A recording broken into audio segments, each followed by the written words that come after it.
Okay, good morning folks, fine people, and welcome to FRO log number 8. This is the 8th FRO log, the systematic derision of subjects miscellaneous that get under my skin and on my tits. So today's victims of choice are going to be entrepreneurs. A little bit of a break from the motorcycle related stuff. This is particularly annoying to me, and I want to just make the point that these people, in my humble opinion, can fuck right off. Now it pays to understand first, I guess, what an entrepreneur is. We're not talking about somebody who has worked very hard and created a business and built it up and it's become a success after many years of hard work. Oh no, that's not an entrepreneur, that's a businessman. Different thing entirely. Entrepreneur is a French loan word. There's no English translation for it because we don't say it in English. We say it in French. It is a loan word, like citron, etc. Sacre bleu, whatever. Now the point of the entrepreneur, it was first listed. You think it's a new thing? You think it's a thing that came around since the 80s or another period since? No. I read it up and I believed it was probably about the Victorian era, but it was even before that. Because in the Victorian era, that's easy for you to say, sorry, cut. In the Victorian era, we had the Industrial Revolution, and that's where a lot of people invested money and got rich. But it's even older than that.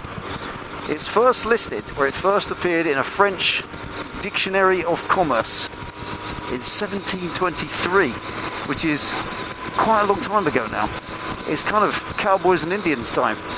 That's a long time ago. And I guess that was a time when all countries around the world were growing. I don't know much about France or anything to do with France, except it's a good place to go racing on the highway. They kind of get away with it. But that's another FRO log. Entrepreneurs, in my opinion, as I said, can fuck right off. These individuals are not doing our country any favours, or anywhere else that they may live in the world. They're not for their country, they're not patriots, they're not creating business and wealth for the future good of their people, their country and their people around them. It's just for themselves. These individuals are not, like I said, businessmen who create business for the sake of the success of that business. They are just money makers, people who will bring in money, invest it and take it out again and walk away. They're not interested in the business. That's the last thing that they would possibly be interested in, is the subject matter of the business. I mean, there is even a rather hideous television program, which I won't mention, where they take half a dozen or so of these entrepreneurs and they line them up on comfy chairs like a little panel of judges, and they even, the most vile thing I've ever seen, they put a shoebox sized stack of cash next to them on a table. Meaningless, because they don't do anything with it, it's just a prop.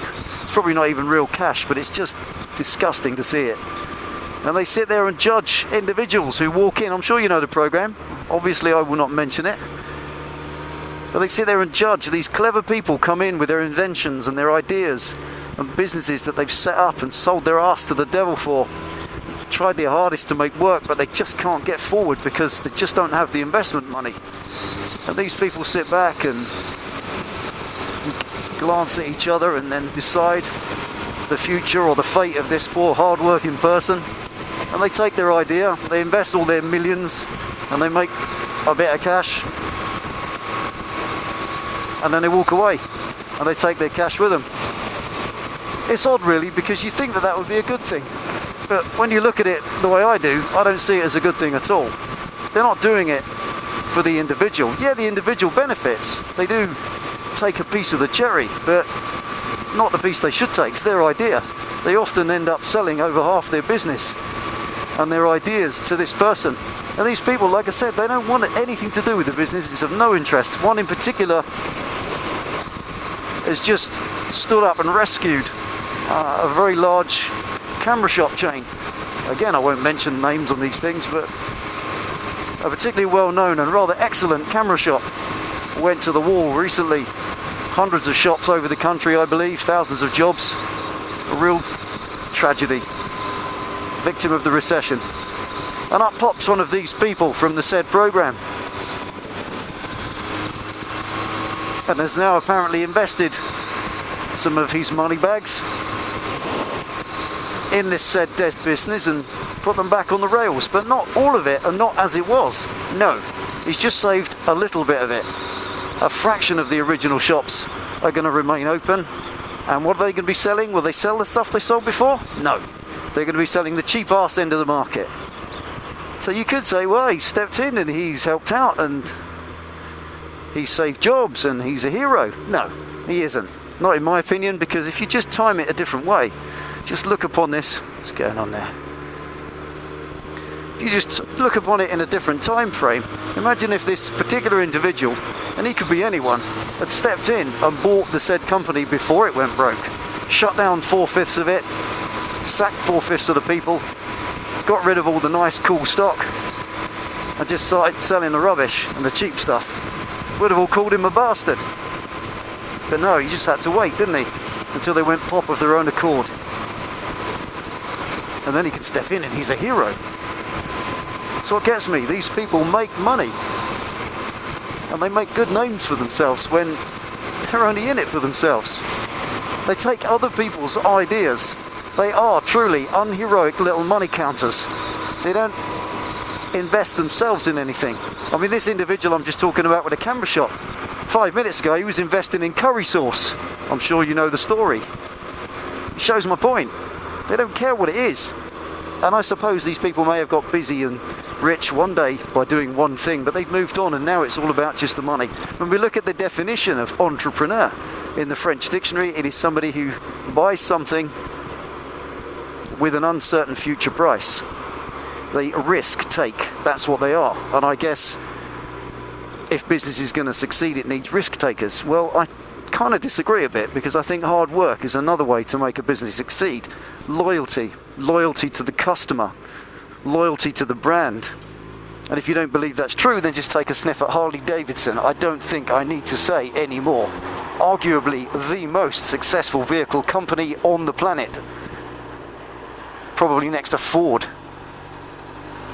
They make a product that is the most expensive in its class, but it is also the most successful, like Rolex. Things don't have to be cheap. But these individuals, these entrailpreneurs, you might pronounce them, I hate them. They take the money and they run. And on that basis, for that alone, they can FRO. They don't earn that money, if you get me. They buy it, if that makes sense. They buy their place in the company. They buy other people's asses, pay them a little wage, and take all the profits and run. Now don't go saying in the comments box that, you're just jealous. Well, no, I'm not. Really, I'm not. I'm not jealous of anybody else's success, and I'm not jealous of what other people have got.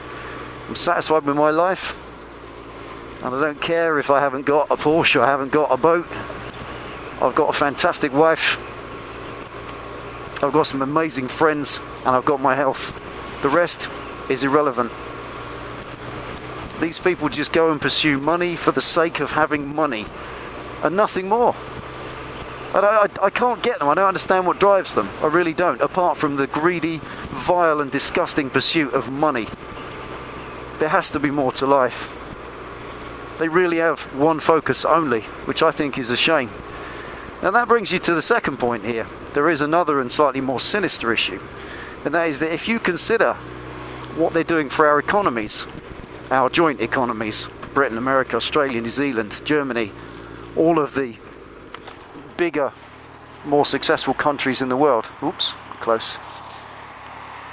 Nice. I'll give him a run for his money. I'll tell you what, that would be a cool race, wouldn't it? Take the GTR on. Let's go and have a look. Hayabusa versus a GTR. Now that would be a fun play on the road, wouldn't it, eh? Yeehaw, babies. Right, back to the thread. This entrepreneur thing, I seriously believe that there is detriment to the economies of the world because of these people. So we're not talking about a young entrepreneur who this week is making cupcakes with faces of animals on, and the next week they'll be making, I don't know, shoelaces out of wheat or whatever crap. That's just minor, small fry. Even the people who've got a few million out of it, that's small fry. We're talking about the bazillionaires, the people who've got all the money. Have a look at Russia. Ask yourself why the likes of Abramovich are so rich. Well, it's simple, they've got all their country's money. He's got it all, that's why Russians are poor. Abramovich has got all the cash. And his ilk. And that's a real shame. Because if you look at our country, it's happening as well. Probably not in so much with one individual, although Simon Cowell's having a good go at it. And so's that Virgin geezer. But seriously, take all the entrepreneurs and line them up. There's a tempting target. And just add up their wealth. Add up their combined wealth. Say take 100 individuals from the top 100 rich list. Add up their cash. That's where all the money is, right there. That's why you and I haven't got any money. That's why our bosses can't pay us an extra 2%. Because all the money is stockpiled in these people's accounts, probably offshore. These people are getting tax breaks, they're getting offshore accounts that they stack this money in, so they're not paying taxes. Tax avoidance can fuck right off. Because if these people paid their taxes in proportion to what they've got and what they earn, then the rest of us wouldn't need to pay so much, would we? It's pretty straightforward. But there's always been, in a capitalist society, the haves and the have-nots, I guess. I'm not a communist. I don't believe we should all be issued our money on a Monday morning. If you work hard, you deserve to earn. And that's where we've fallen up. I don't think there's enough money floating around. It's being stockpiled. It's being held in corners where we can't get hold of it. Someone with £100 million in the bank ain't ever going to see it spent. They're never going to use it all. They've no need for it all. We're not talking about footballers, no. We're talking about entrepreneurs. Super rich people who avoid paying the correct taxes. They take their money and hide it. They use a little bit of it. They dangle it. Make themselves just a bit richer. And walk away. And leave it all dead again. So there we are. That, in my opinion, is how I feel about entrepreneurs. They do nothing for our country except hold it back. And further themselves, of course. And no, I'm not jealous. And no, I couldn't care less on a personal basis how much money they've got. I just wish they'd release some of it so the rest of us can benefit from it. So there we are. Entrepreneurs can FRO in royal style. Thanks for tuning in and watching Delboy's wafflage. We'll be back to the garage in a bit. Got a few bits and bobs to do on the Bandit. MOT coming up. Just keep them coming. So take it easy, ride safe. As you can see, the spring is here. I'll see you next time.